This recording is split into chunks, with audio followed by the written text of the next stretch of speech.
হঠাৎ জরুরি মিটিং ডাকাতে নিশ্চয়ই তোমরা অবাক হয়েছ। শোনো, গত দুবার পুলিশ আমার যে লক্ষ লক্ষ টাকার মালামাল আটক করেছিল, সরকারি গোডানে পৌঁছার আগেই তোমরা সুকৌশলে তা আমার হাতে পৌঁছে দিয়েছে। কিন্তু এবার তা পারবে না, কারণ এবার তোমাদের সাথে থাকবে ওসি হাসান চৌধুরী। বলো কি? ইয়েস, ঠিকই বলেছি। এ খবর তুমি কি করে জানলে? আমার ইনফরমার জানিয়েছে। তাহলে হাসান চৌধুরীকে আমাদের হাতে নিয়ে আসি? পারবে না, কারণ হাসান চৌধুরী জীবন দেবে, তবু তোমাদের সাথে হাত মিলাবে না। মনে রেখো, এবার 20 কোটি টাকার মাল যদি প্ল্যান করে হাতে আনতে পারো, তাহলে 5 কোটি করে তোমরা পাবে। 5 কোটি টাকা? ইয়েস। তাহলে আমরা হাসান চৌধুরীর জীবনের বিনিময় হলো কাজ হাসিল করব।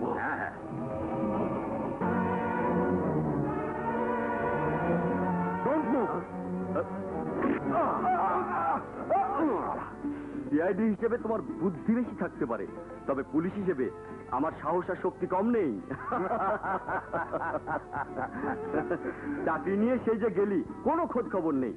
এবার বল, কেমন আছিস? ভালো। আরে ভাবি, সালাম আলাইকুম। ওয়ালাইকুম আসসালাম। কেমন আছো মামুনি? ভালো। তা এতদিন পর মনে পড়লো?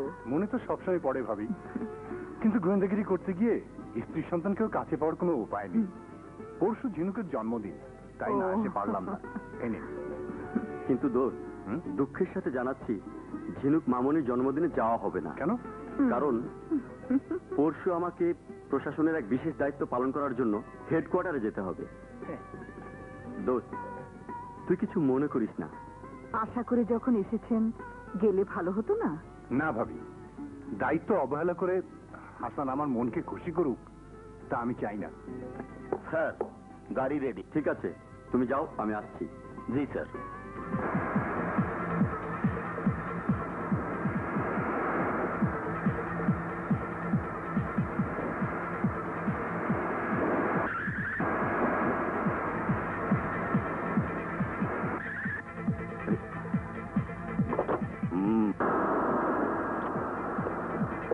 কি ব্যাপার, ট্রাক থামালে কেন? হঠাৎ বন্ধ হয়ে গেছে। বোধহয় কোনো সমস্যা হয়েছে। স্যার, সমস্যা এখানে, এই যে এই দিকটায় ডিফেন্সিয়াল তেল পড়ে চাকা জাম হয়ে গেছে। তাহলে তো খুব মুশকিল হয়ে গেল।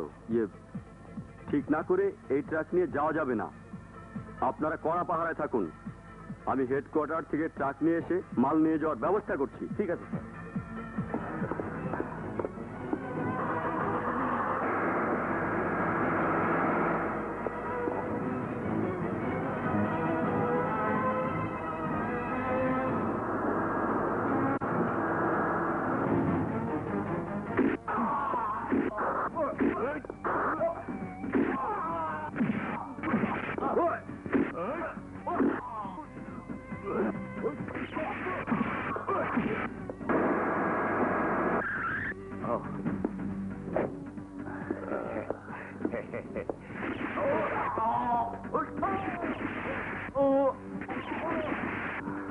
হারামখোর, আইনের পোশাক পরে বেআইনি কাজ করার পরিণাম এবার তোমরা টের পাবে।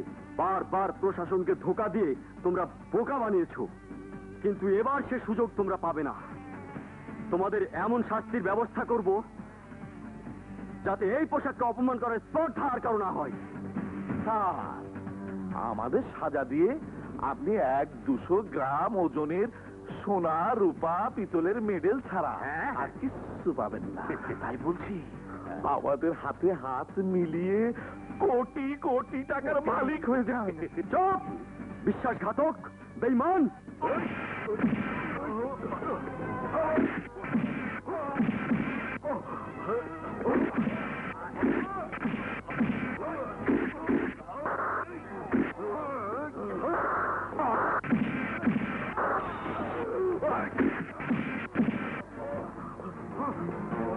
যেভাবেই হোক ওকে জখম করতেই হবে, যাতে থানায় পৌঁছতে না পারে। চলো।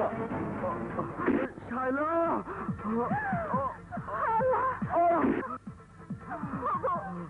তোমার এই অবস্থা কেন? শায়লা, আমাকে বাঁচাতে হলে কমিশনার সাহেবকে ফোন করো।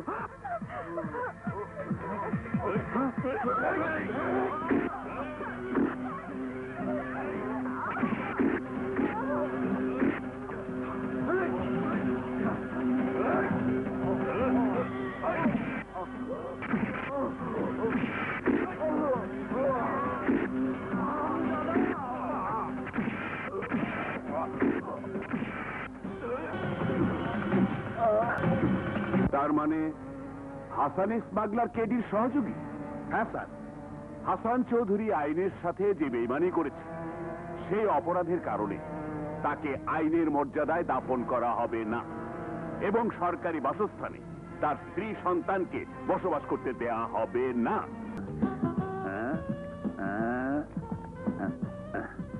এই নাও, না, এটা তোমার। এই গাড়িটা পচা, একা একা চলে, আমরা চড়তে পারবো না। আচ্ছা। ও বাবা, ঠিক আছে, তোমরা বড় হও, তারপর যে গাড়িতে চড়া যায় সেই বড় বড় গাড়ি কিনে দেব। দু ভাই বোন সারাদিন ঘুরে বেড়াবে। ছেঁড়া কাঁথায় শুয়ে লাখ টাকার স্বপ্ন। এইসব দুঃস্বপ্নের কথা না শুনিয়ে ছেলে মেয়ে দুটোকে অ আ ক খ শেখালে ভবিষ্যতের জন্য অনেক উপকার হতো। কেন, ও আ ক খ কি দেশ ছেড়ে পালাচ্ছে যে শেখানো যাবে না? মিয়া ভাই ঠিকই বলেছে। দেখো না, পড়ালেখা শিখে সামান্য বেতনে সরকারি চাকরি আমার কপালে জুটেছে।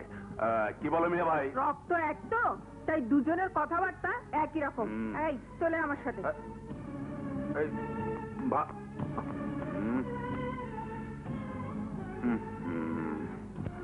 বলো মিয়া ভাই, কেন ডেকেছ?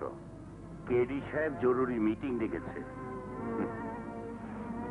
গতবার জীবন বাজি রেখে যে কাজ করলাম সেই টাকার খবর নেই, আবার মিটিং। এই তাহলে এগুলো কি? কত টাকা? তা যদি গুনতে পারতাম তাহলে নিজের ভাগের টাকা আলাদা করে রাখতাম। যা, তুই সাদেকে খবর দিয়ে জায়গা মতো চলে যা, আমি আসছি। আচ্ছা ঠিক আছে।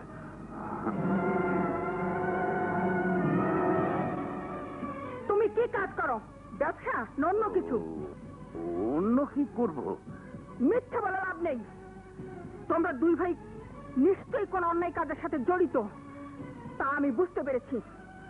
বলো, কি করছো তুমি? যা করলে রাতারাতি কোটিপতি হয়ে জীবনটা আরামায়েশে কাটানো যায়। তুমি কি চাও সারা জীবন আধ পেটা খেয়ে বেঁচে থাকি, অভাবে থেকে একদিন হুট করে মরে যাই, তুমি মৃত্যুর আগ পর্যন্ত বিধবা শাড়ি পরে বেঁচে থাকো? একজন দেশের শত্রু সোহাগী বধূ হয়ে বেঁচে থাকার চাইতে একজন দেশপ্রেমিকের বিধবা স্ত্রী হয়ে বেঁচে থাকা অনেক ভালো।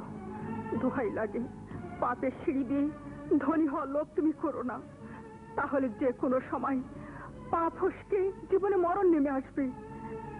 কিন্তু আমি যে সিঁড়িতে পা দিয়েছি, আমার হাত ধরে তুমি যদি এগিয়ে না আসো তাহলে আমি তোমাকে ত্যাগ করতে বাধ্য হব। কথাটা মনে রেখো।